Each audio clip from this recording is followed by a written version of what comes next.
Okay, so we're here with Nigel this morning, and he's just brought in a couple of his prints that he's just finished creating on the dual extruder Bebo. Is that right, Nigel? Yeah, the Bebo X2 Touch. Cool. Which you bought from Amazon fairly recently at about £750. Because you've been looking around for a dual printer and trying to find one that's obviously at a decent price. So finally got it up, running, and Nigel works a lot with very fine layers and fine prints, you know, printing right down to 0.2 mil nozzles and such like, and you know, changing layers with nozzle changes and filament color changes whilst he's been printing. But this, so he bought the actual 3D the Bebo just so that he could have a look at printing without having to do manual changes, manual swaps of filaments or nozzles. So these two projects have been printed with Polyalchemy's Elixir Emerald Green, isn't it? There's the Abyss. And then the Abyss as the goblet and the stand for the dragons. Now, we will put both of the files up for you to be able to see, but you know, as you can see, it's dual printing really well. Was there much clean up to do at all, or was it all done just on the wall? Nothing at all. So there's some really sort of clean prints in terms of, what do you think of the actual quality of the final print itself? Because it looks nice, it looks beautiful contrast, but I think I've seen better quality in terms of finish. What do you think on your other machines that you run?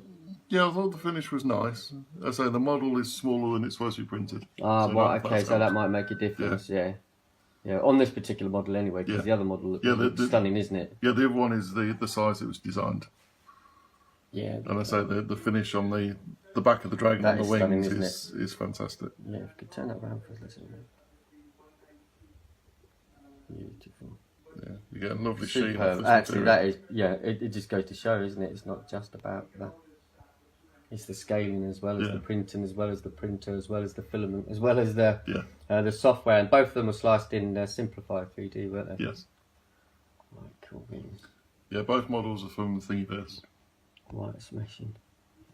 That is awesome, isn't it? Those colours are just quite stunning. Polyalchemy. Well, we've got just one more. Hello.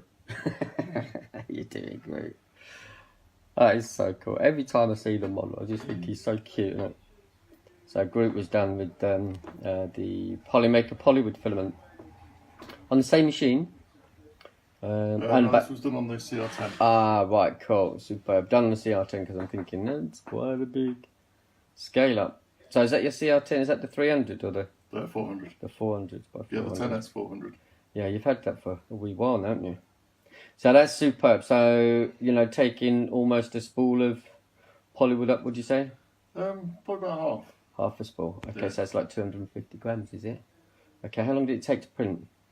I think that was, if I remember rightly, about 21 hours.